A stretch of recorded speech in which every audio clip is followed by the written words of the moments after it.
Friends, if you do not have the opportunity, time, desire, energy, to read Mark Twain's novel The Adventures of Tom Sawyer, watch this video.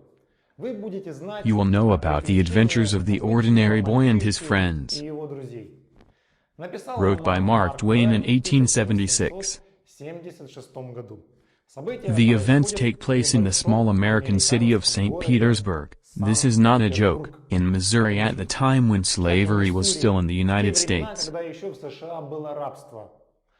In fact, Mark Twain wrote a book for adults, but it became popular among teenagers. It is believed that this novel was the first manuscript typed on a typewriter, and not manually. So, it was summer. Aunt Polly, already an old woman, is looking for Tom in her house, calling him, and he does not respond. And here the aunt notices how Tom tried to escape, having been in the closet. Stand. What have you got? The aunt looked at the boy's soiled hands and mouth. Ate a jam, little bastard. Now you will get it, not, honestly. Oh, and what is this behind your back? Aunt believed the old joke, and Tom ran away. She was not angry with the boy. After all, she loved him, the son of her deceased sister. On the contrary, pampered him. But this time decided to punish. Work hard. Tomorrow. When all the other boys have a day off. Aunt Polly forbade Tom to swim in the river. And in order to control this, she in his shirt sewed a collar so hard that it was impossible to take it off. In the evening at dinner, she was convinced that Tom was not swimming. That's just Tom bathed. He did not go to school either. Tom ripped up the collar, and then after bathing sewed it. And then Sid, the half-brother of Tom, stepped in. He said that the aunt sewed up the collar with a white thread, and now it is sewn black. Running away, Tom promised to teach his brother a lesson. On the street Tom met some unfamiliar boy. Too well dressed. Do you want me to hit you in the head? Asked Tom. Try it, the guy said. So, get out of here. Get out yourself. And I will tell my older brother. He will hit you in the head, said Tom. And I also have an older brother. He will beat your brother. The brothers had neither one nor the other. Well, finally the fight began. They were lying in the dust, but Tom turned out to be stronger. Proud of his victory, Tom went home. And that little bastard threw a stone at his back and ran away. When Tom returned home, he fell into the hands of his aunt. Seeing his dirty clothes, she decided to punish him precisely. Saturday has come. Tom went outside with a bucket of lime and a brush. Paint the fence was his punishment. Tom painted one strip and was tired. He sat down under a tree. A Negro slave, Jim, ran by. Jim, paint the fence. I can't, master. Your aunt did not order. Tom began to think that neighbor boys would soon go out into the street and begin to tease him, that he was working when they were resting. What to do? A brilliant thought occurred to him. He took a brush and with great pleasure began to paint the fence. Ben's first boy came up to Tom. Forced to work. Why, maid? I myself like to paint the fence.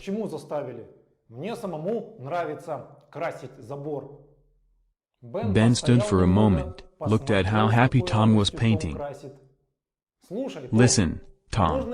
And can I paint? No, Ben. Fence painting is a responsible matter. Jim wanted, Sid, too. No, Ben. Oh please. I'll give you my apple.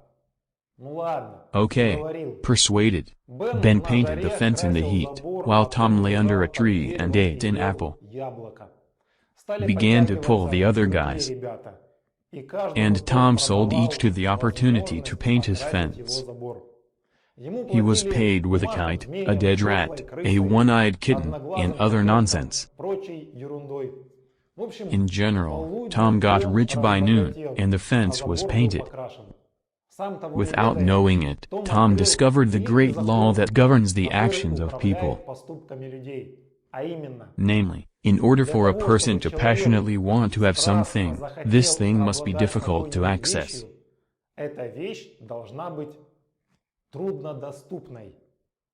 Tom went to his aunt, Aunt Polly, "Take the job." "Kidding me, not. All is ready." Aunt looked at the fence and was surprised. She allowed Tom to go for a walk. By the way, he took revenge on Sid along the way. He covered it with earth. Tom played all day with his friend Joe, and then went home. On the way to the house where his friend Jeff lived, he saw an unfamiliar girl. His old love instantly ceased to exist for him. In its place, a new love. Never mind that he had been seeking Amy for several months. And only a week ago she became his girlfriend. Everything, Amy for him, was already in the past. The girl saw Tom. Before entering the house, she threw a daisy flower over the fence at him. Tom was happy. At home at dinner, Sid dropped the sugar bowl and it crashed. Tom was already happy that now his aunt will punish his brother. But she, without understanding, habitually punished Tom. It was very disappointing. My cousin Mary, who had been somewhere away for a week, returned home. Sunday came. This means that it was necessary to go to church. Before the campaign, Tom began to learn Bible verses. Nothing worked. Mary said she would give Tom something useful if he'll earned. And Tom learned. Mary gave him a knife. The guy was delighted. Then Mary washed it and dressed it beautifully. Tom really didn't like to wear a suit and shoes. Together with Sid, the three of them went to Sunday school. Before the church, Tom lagged behind them. He went to the boy and traded his ticket for some sort of nonsense. The fact is that this ticket was given to the children for the learned verses from the Bible. Tom traded a lot of these tickets. After the trick of painting the fence, he had a lot of unnecessary stuff. For 2,000 learned verses, the school director gave the Bible. And the Bible was worth 40 cents. Mary, by the way, had 2 such Bibles, which she honestly earned by learning poems. The student who received the Bible became a local celebrity. On that day, Thatcher's lawyer, with his wife and daughter, went to church. The girl was the same stranger. Well, Tom, of course, made a face in front of her. He went to the school principal and showed him the tickets. "I want the Bible. I deserved it," said Tom. The director was surprised. He didn't know that Tom was a bum. But against the facts you will not trample. There are tickets. It means that the Bible must be given away. So Tom appeared before a beautiful stranger. And his ex Amy was terribly jealous. The district judge was also present at the church. He praised Tom and asked him to memorize something from the Bible and name the first 2 apostles.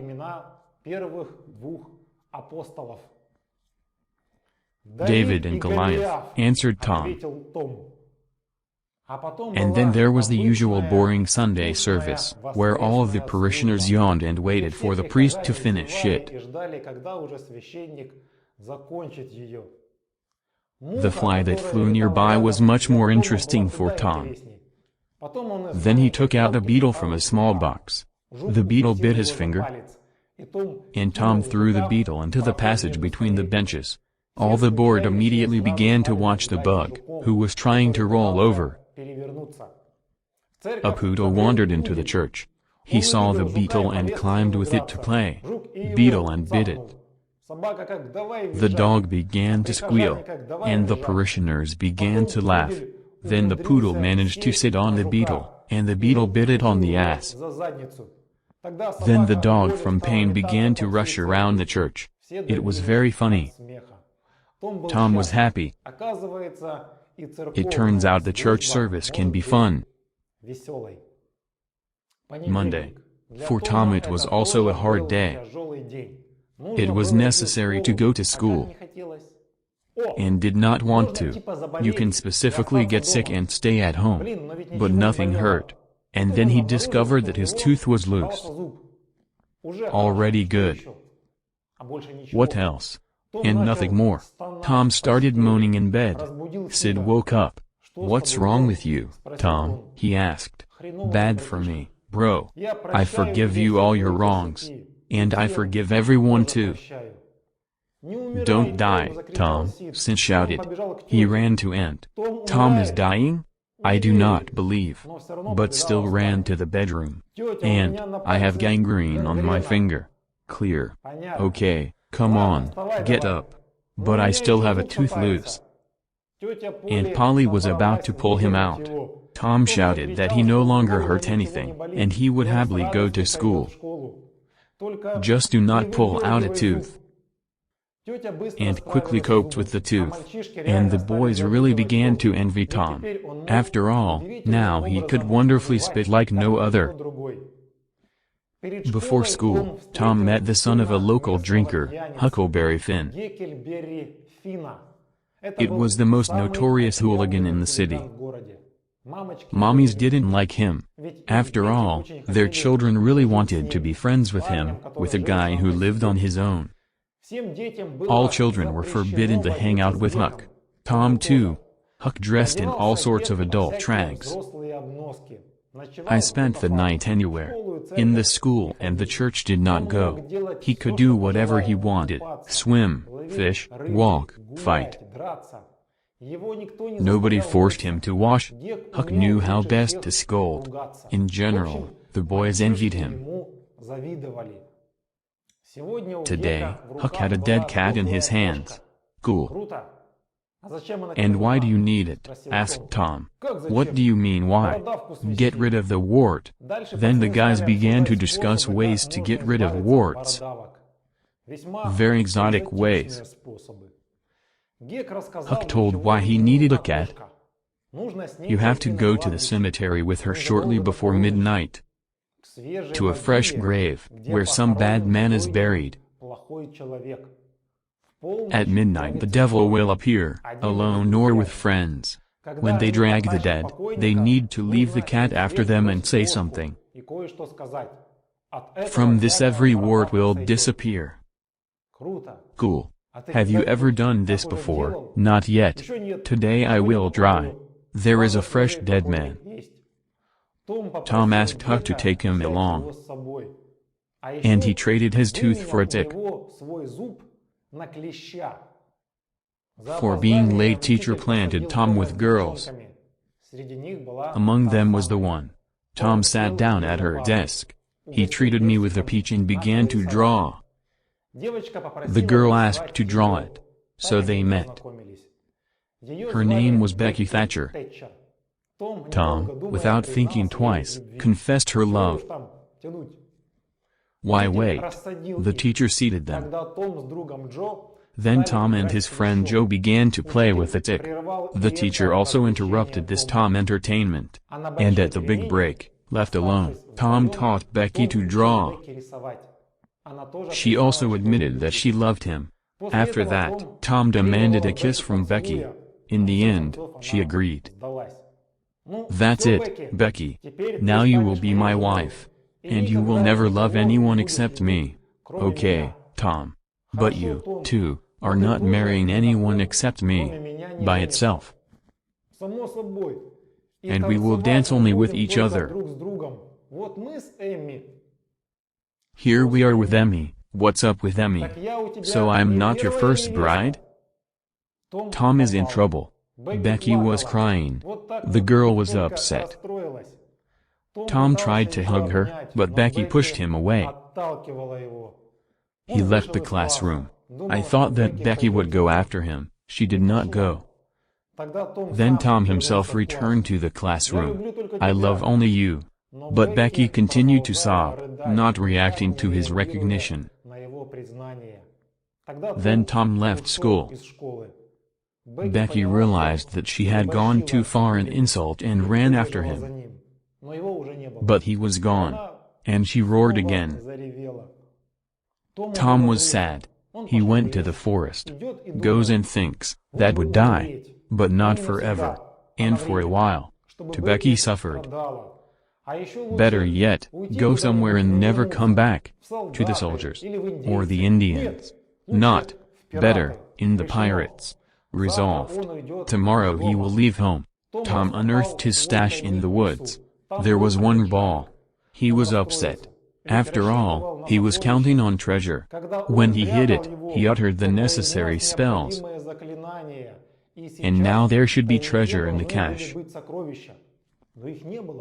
But they were not. It must have been some kind of witch who broke in and broke the spell. Tom heard a friend Joe come into the woods.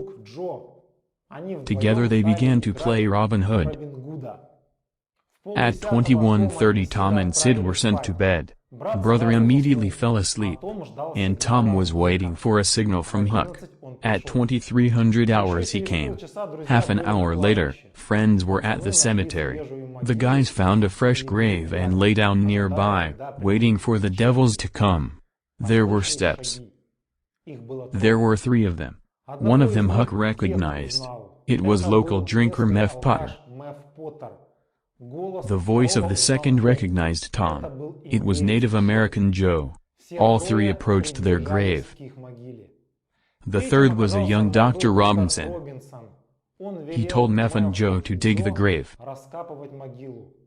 We took out a coffin, from there a dead man, and laid them on a stretcher. "Well, doctor, throw on 5 more bucks," said Meff. "Otherwise the corpse will remain here." "Guys, what's up with you? We have agreed. I have already paid everything."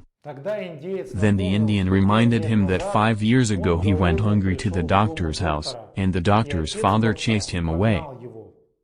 And then Joe was jailed for vagrancy. Now the Indian wanted retribution. Dr. Fist hit Indian. Meff came to the rescue. While they were fighting, Joe picked up his partner's knife. The doctor grabbed the board and hit Meff with it. He fell unconscious. And at this time the Indian has put a knife in the breast of the doctor. The doctor fell on Meff. Frightened boys rushed to flee without thinking. No one saw them. Then Joe put the knife in Meff's hand and waited for him to come to his senses. Meff woke up. "So why did you kill him?" asked the Indian. The partner paled. He did not understand anything. "I did not want. Honestly," he said. "It's all because of vodka." Meff tearfully asked Joe not to tell anyone anything. "I give you my word. I will not tell anyone." Meff Potter began to cry. Joe told him to leave. He ran home, forgetting about his knife. And Joe did not forget about him. He left everything on purpose, as it were. And also left. The guys were running at full speed. When they realized that they could rest easy, they stopped. They firmly decided to remain silent. Even the authorities do not speak. After all, if an Indian finds out that they have seen a murder, he will kill them too. "Let's swear silent," said Tom. "No, my friend. Here you need to write a contract. By blood. Then it's forever." Tom wrote an oath on the tablet. "We promise to keep your mouth shut. And let the one who talks out die." Needle-pierced fingers and signed the initial letters of their names. By noon, the whole town knew about the murder in the cemetery. Near the corpse found a bloodied knife. There were those who identified Meff Potter's knife.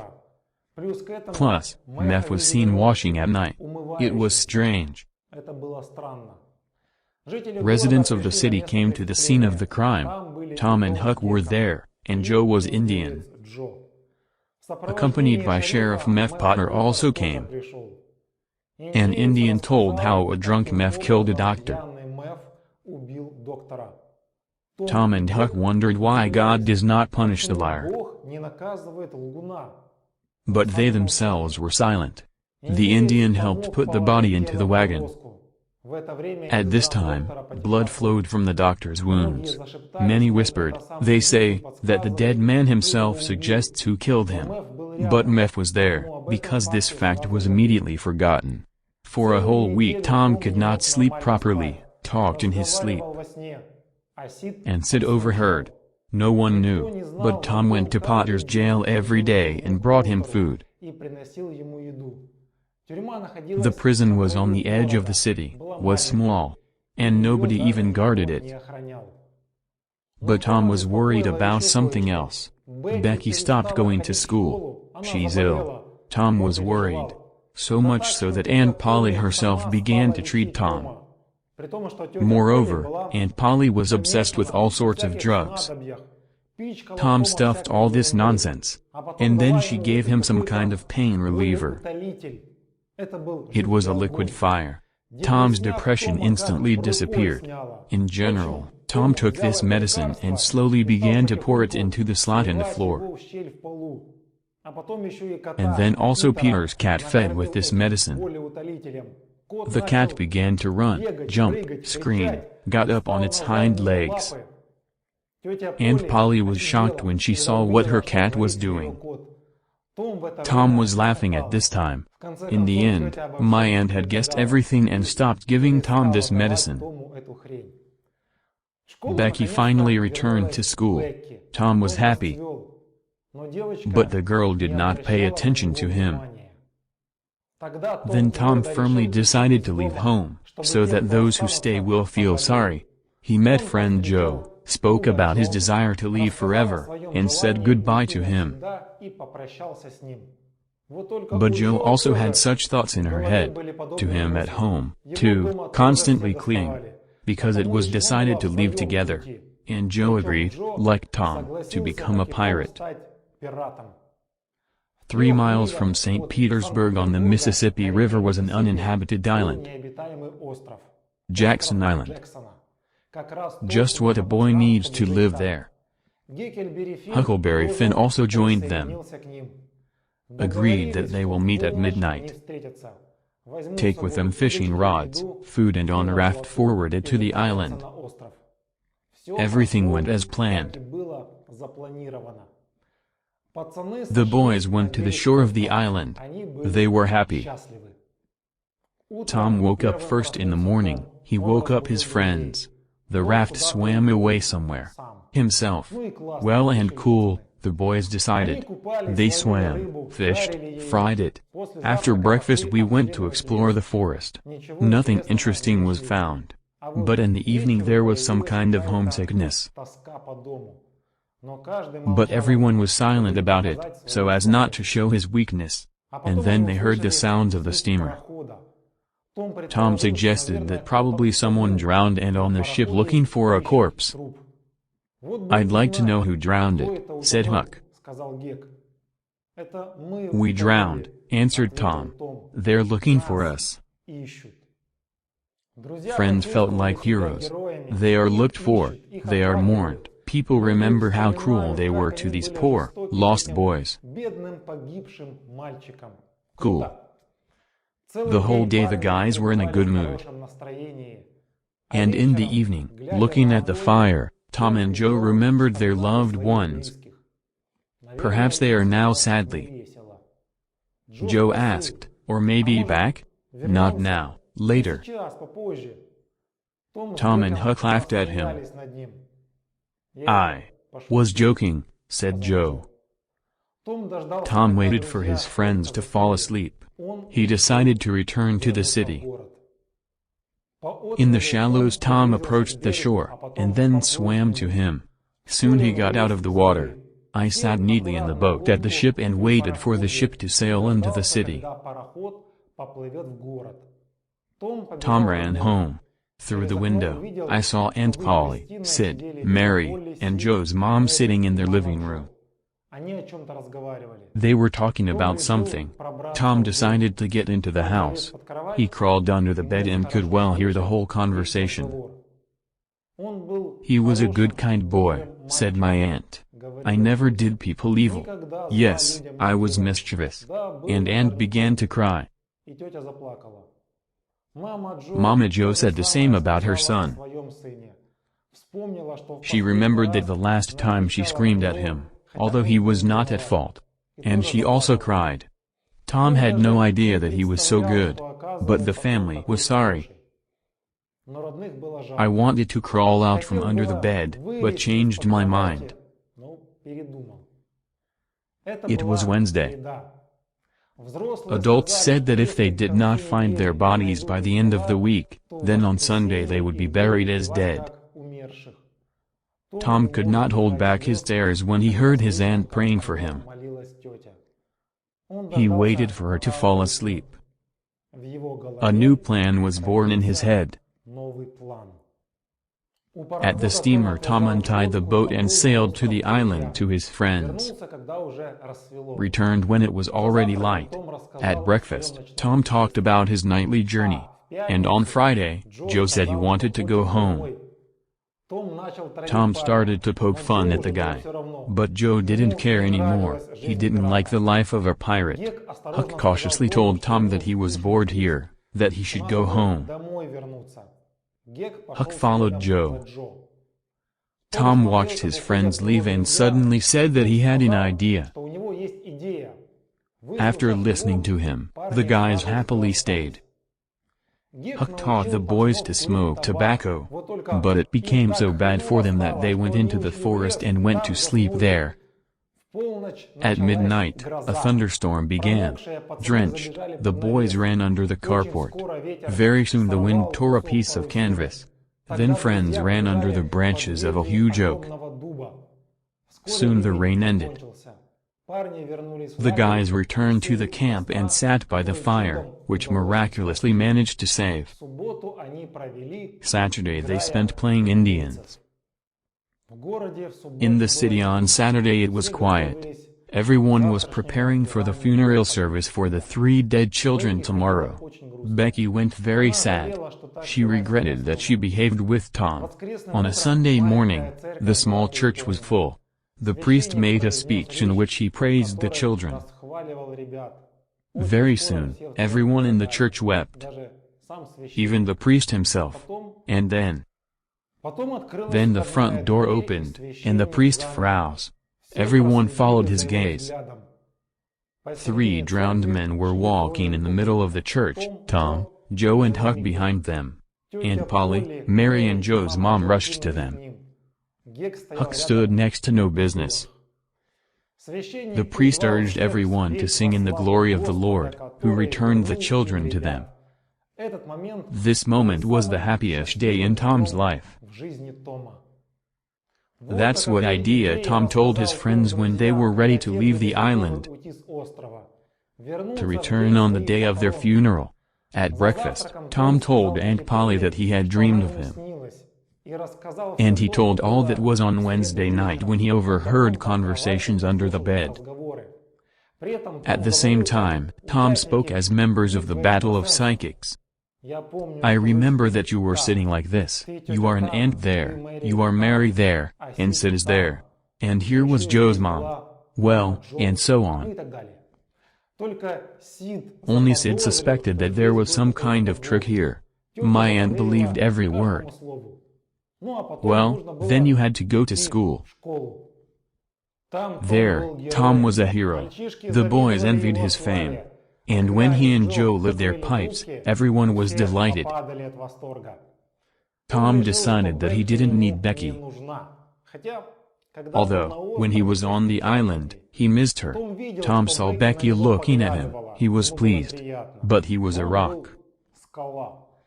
Moreover, Tom began to communicate with the former girlfriend, with Emmy. Becky, of course, saw it, and was ready to burst into tears, but she restrained herself. And then walked away, where no one saw her, and burst into tears. Okay, let's see who wins, thought Becky. She had a plan. At recess, Tom walked with Amy and suddenly saw that Becky was talking to Alfred. This is the boy Tom defeated at the very beginning of the book. All the joy of Tom instantly disappeared. He began to blame himself for being stupid when Becky was ready to make peace with him. Jealousy raged in him. And Becky saw it and was happy. Tom ran away from school so as not to see her with another boy. And when Tom left, Becky wondered if she was overdoing it. Alfred said she bored her. He was offended. He guessed that Becky used it. Then Alfred wanted revenge on Tom. He took his textbook and filled it with ink so that no one could see. But Becky saw in the window. The first impulse was to tell Tom about this, but she changed her mind. Better punish you. I hate you, thought a good girl. Tom is back home, and for some reason was angry at him. It turns out she went to Joe's mom to talk about Tom's wonderful thing. But Joe has already managed to tell his mother how Tom was in the city on Wednesday. They laughed at me. And you did not even try to stop me when I was going to talk about your dream. I somehow did not think. You never think about the consequences. Well, etc. and said a lot of things to the boy. Why did you come home? To laugh at our grief? Not. On the contrary. I wanted to tell everything so that you would not grieve. Aunt said that if this were so, she would have forgiven him everything. But he, as always, lies. Tom tried to convince her that it was true. But my aunt did not believe him. She sent him back to school. And then she took the jacket in which Tom was on the island, and in her pocket found a piece of tree bark, on which it was written that everything was fine with them and that the aunt did not worry. After that, she wept out and forgiven him all the sins. Tom met Becky on his way to school. Let's make it up, suggested Tom. Goodbye, Becky replied. Tom was shocked. He did not expect such a response. School teacher Mr. Dobbins was an ordinary loser. I once wanted to achieve a lot, but now I taught in the backwoods. Every day he read some book and put it in the drawer of his school desk, behind the lock. None of the students knew what kind of book it was, but everyone wanted to know. One day, Becky noticed a key sticking out of a lock. No one was around. Well, she looked at the book. It was anatomy. The girl opened the first page. There was a painted figure of a naked human. At that moment Tom entered the classroom. Becky cried out in surprise and accidentally tore the page of the book. Then she hid it back in the drawer and closed the lock. Oh, what will happen?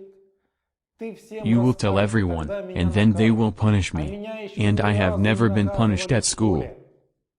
She burst into tears and ran away. Tom stands and understands nothing. Went in, did not touch anyone, they shouted at him, offended, burst into tears and ran away. Tom thought it was good that she would be whipped with rods. Previously, disciples were punished this way. The lesson began. Master Dobbins saw an ink stain in Tom's book. Tom denied his guilt, but he was still punished. Becky, the petite bitch, sat and was silent. Tom even thought that he himself could have somehow accidentally spilled ink. An hour later, Dobbins reached for his book. Who ripped the book? He asked in anger. Everyone was silent. Then Dobbins began asking each in turn to figure out who did it. He asked Rebecca Thatcher. She was pale. Then Tom said that he did it. Of course, Dobbins punched him very hard, and left for another 2 hours at school. But Tom realized that now Becky would be his girlfriend again. By the way, she told him that it was Alfred who spilled ink in his book. Vacation was coming. Teacher Dobbins before the exams became even angrier. The rods did not stand idle. Then the students decided to take revenge on him. They agreed with one guy artist that he would help them. The exam day has arrived. For some reason, at 8 p.m. The school gathered students, their parents. Some students before the beginning of the verses told. Tom came out too, but half hesitated and sat down. Then other school children read their writings. After that, Dobbins wanted to test his knowledge of geography. He was already a little drunk. Turned to the blackboard and began to draw a map of America. An attic door opened above his head, and from there someone started to lower the cat. The cat approached Dobbins and grabbed a wig from his head, after which it was pulled back into the attic. The view of the audience appeared golden baldness. And that guy artist made her a golden one when Dobbins was boozing with his father in their house and fell asleep. Laughter was all over the class. The holidays have come. From idleness, Tom joined the Society of Young Friends of Sobriety. He made a promise never to smoke or scold. After that, Tom realized, if you want someone to do something, you need to take a promise not to do it. Of course, Tom immediately wanted to smoke and curse and glump. Therefore, he very quickly left this society. Now he could calmly smoke and curse and glump. But for some reason he now did not want this. There was no ban. Soon Tom noticed that the holidays, which he had been waiting for, did not bring him joy. Boring his Becky left for the summer with her parents in her native town of Constantinople. Again, the topic of the murder of the doctor ached. And then Tom got measles. He spent 2 weeks in bed. When I was able to go to the city, I saw that everyone had time to go crazy on religious topic. Even Joe and Huck studied the gospel with the Bible. Crazy. Tom realized that he was the only sinner in the city. A new disease only strengthened this faith in him. He spent 3 weeks in bed. When he came out to the city, the religious boom was asleep. Joe and Huck quietly ate stolen melon. The day of the trial of Dr. Meff Potter's killer was approaching. Tom could not find a place for himself. He went to Huck. The boys thought Meff was actually a normal dude. Many times they helped. It would be necessary to help him. Is that so? For their lives they were afraid. They could only carry tobacco and matches to him. Meff was very grateful to them. After all, only they alone in the city pitied him. Meff kept saying to them, if you don't want to jail, never thump. The trial lasted several days. It was clear that Meff was guilty. He was waiting for the gallows. On the day of the decision, the courtroom was filled with people. Iндеец Джо was the main witness. Meff's lawyer did not ask any witnesses. Everything was obvious. He then said that he had previously wanted to petition the court for leniency to the accused, but now he calls witness Thomas Sawyer. Everyone whispered, Tom was sworn in. The guy told everything. When his speech reached the name of the real killer, Indian Joe jumped up and jumped out the window. Tom again became a hero in the city. Adults praised him, the children envied him. But if during the day everything was cool, then at night Tom was scared. Everywhere he imagined an Indian Joe. The name Huck nowhere on the court has surfaced. Only the lawyer knew that Huckleberry was an accomplice of Tom. But still the boy was also afraid of an Indian. It was possible to calm down only after the Indian was hanged. Days passed. The Indian could not find, and Tom's worries gradually began to fade. In every boy's life, there comes a period when he wants to find a treasure. So it was with Tom. He met Huck and told him about his plans. In general, so, my friend, treasures are hidden under dried trees or under the floors of old haunted houses. Do you propose to dig under every dry tree? Yeah, cool. But when we find the treasure, we will become rich. They chose the first tree, took a pickaxe, a shovel and went to him. Dug long. Of course, they did not find anything. We have to come at midnight, said Tom, and see where the shadow falls from the longest branch. There and dig. The boys came at midnight. They began to dig, and again there was no treasure. Then they decided to go tomorrow to look for treasure in an old haunted house. But since it was Friday, and on Friday, nothing good can be expected, they moved their trip to Saturday. And the rest of the day they played Robin Hood. On Saturday, friends entered the abandoned house. We climbed to the second floor, and suddenly they heard that someone else had entered the house. There were two of them. One of them, Indian Joe. The boys were very scared. The robbers ate and went to bed. Tom decided that this is the best time to get the hell out of here. But after his first step the floorboard squeaked hard. So the guys lying down, waited for the sunset. The criminals are awake. We got money out of our hiding place.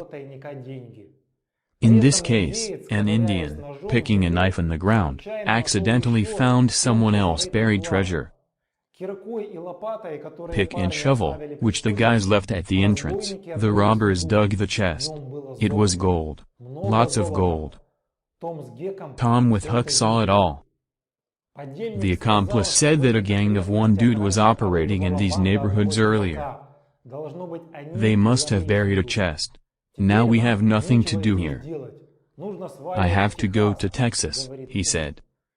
The Indian replied that he had one business left, and then he will go to Texas. Joe noticed that the pickaxe, when he took it, was fresh ground. Because the treasures in this house cannot be left. The boys upstairs were upset. Who could bring this pickaxe and shovel here? The Indian thought aloud. Maybe they hid upstairs? Joe decided to check. He began to climb the stairs. The guys froze. And then the old ladder collapsed under the weight of an Indian. Taking the chest, he and his partner left the house. The boys breathed a sigh of relief. The second outlaw friends also learned. It was a local tramp who sometimes went to their city. Well, they decided to follow him in the city so that he would lead them to a new hiding place. And then Tom realized that the little thing that the Indian was talking about might concern them. He probably wanted revenge. No, Tom. Only to you alone. I have nothing to do with, said Huck. Yeah. When Tom woke up, he thought, maybe I was all having a dream, a treasure, gold, an Indian. But no. Huck said that they did not think when they left a pickaxe with a shovel on the ground floor. The boys yesterday clearly heard Joe saying that he needed to carry the treasure to the number 2 under the cross. But what is the number 2 they could not understand. Considering that there were no house numbers in their city, Tom thought that this could be a room number in a tavern. There were only 2 taverns in the city. In one, in the second room, a lawyer lived for a long time. But in the second tavern the room number 2 was constantly locked. It came only at night. And yesterday there was someone. This was told to Tom by the boy who worked in this tavern. The back door of this room led into the alley. Tom decided to take a bunch of keys from his aunt and with some key try to open the second room. Friends waited for the dark night and went to the tavern. Tom went to open the door, and Huck was standing nearby. After some time, Tom ran past him and told him to run away. When the guys stopped, Tom told his friend everything. He picked up the keys, but they did not fit. It turned out that the door was not locked. Tom went inside and saw the sleeping drunk Indian Joe there. Well, immediately ran away from there. The boys agreed that they would watch that room every night, and as soon as the Indian leaves her, then immediately get into her and take away the chest. And at night, Huck will have to follow. He's homeless. Thoughts about the Indian and treasure faded into the background when Becky returned to the city. She persuaded her mother to organize a picnic, which invited many children.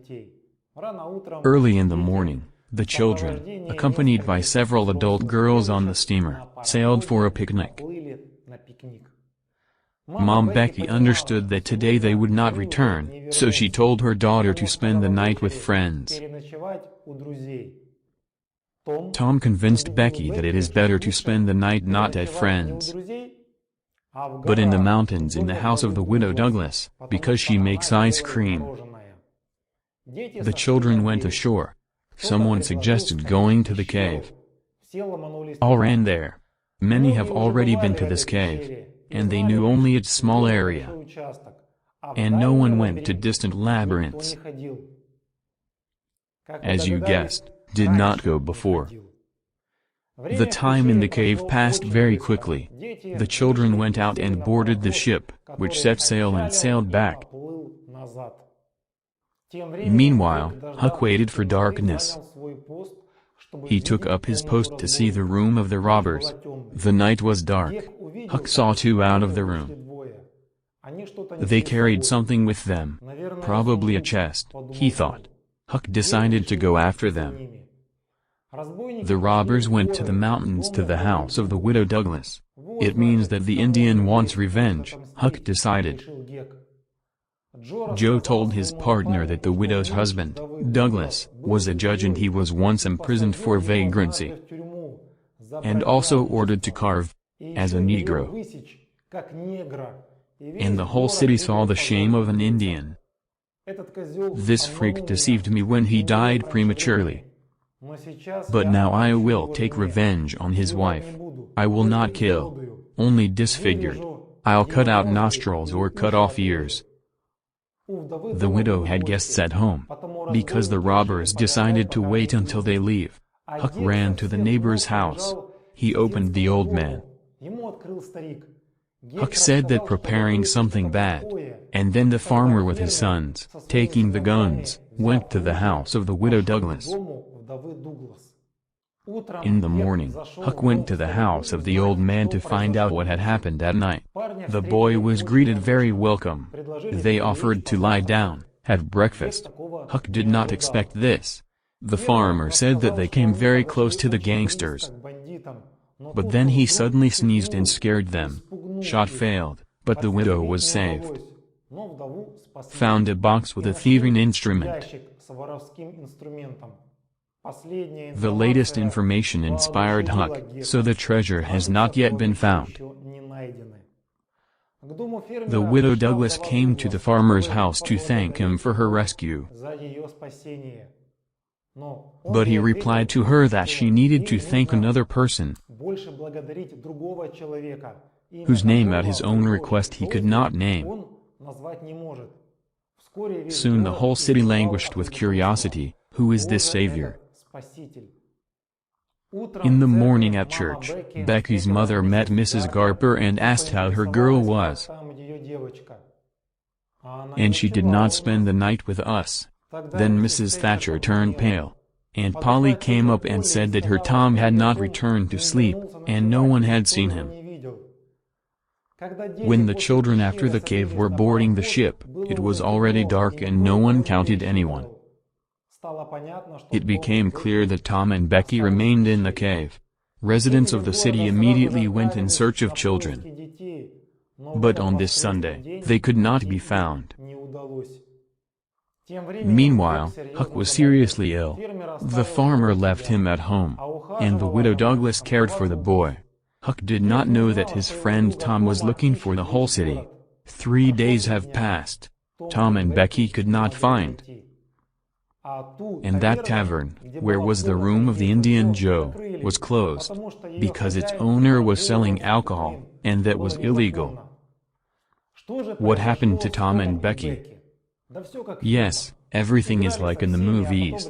They played with everyone, and then decided to go ahead and get lost in the labyrinth of the cave. Soot from the candle they left marks on the stones. At first. And later stopped. Becky cried. Tom comforted her. There was darkness around. How much time has passed, they could not know. Well, that water could be found. The children were very hungry.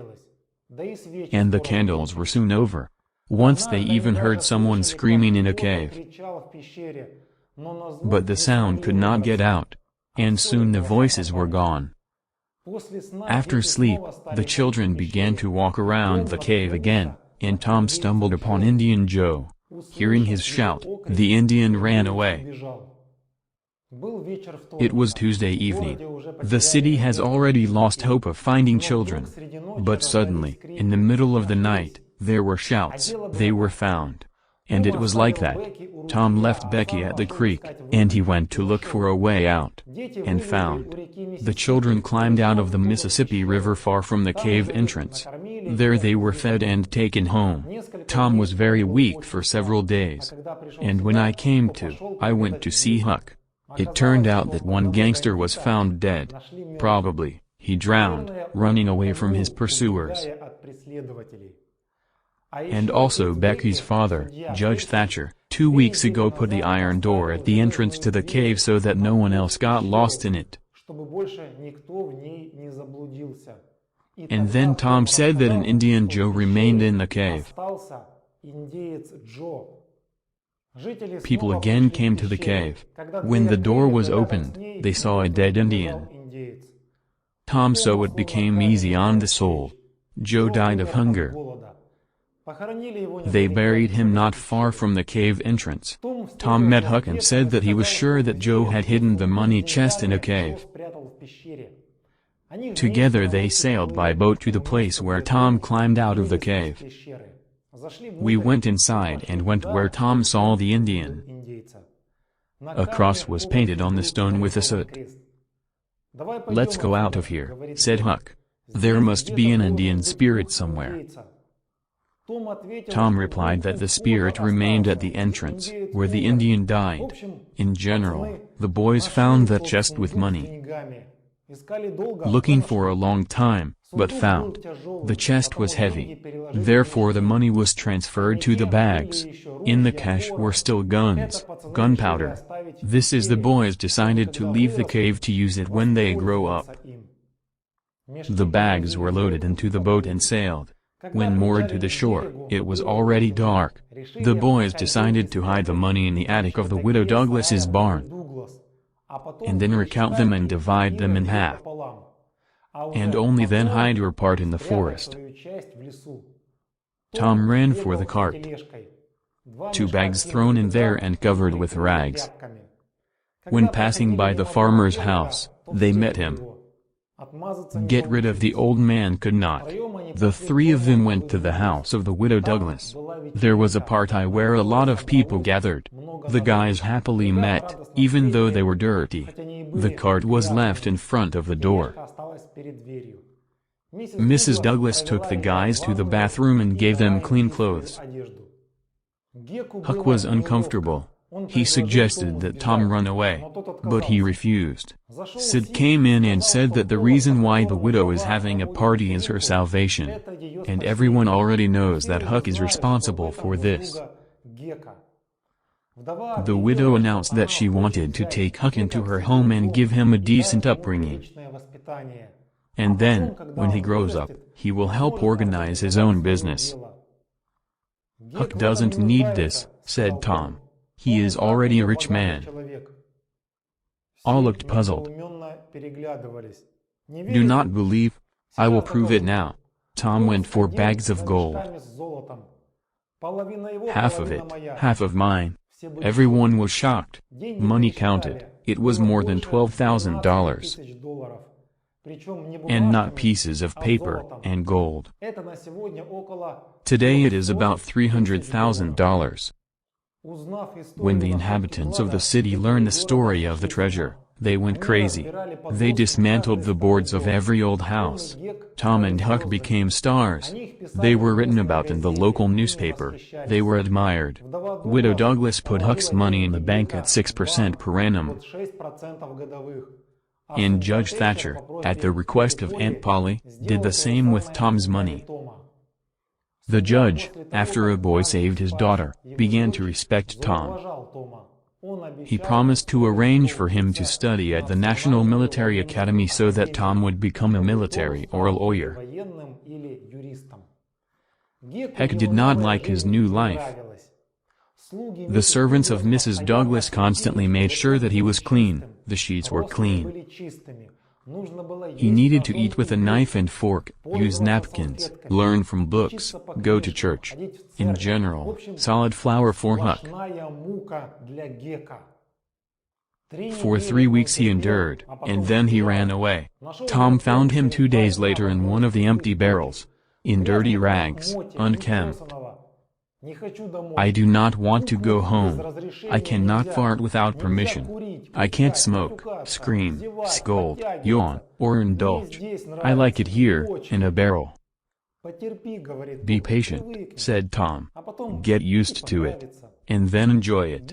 Huck replied that it would have been better if they did not find wealth, and would be ordinary thieves. Good, said Tom. I'm picking up Tom Sawyer's gang right now. But I do not accept ragged people in it. So, friend, go back to Douglas's widow and welcome to my gang. Okay. At this Mark Twain finishes the novel. At the same time he writes that maybe he will someday tell about the future of the heroes when they become adult men.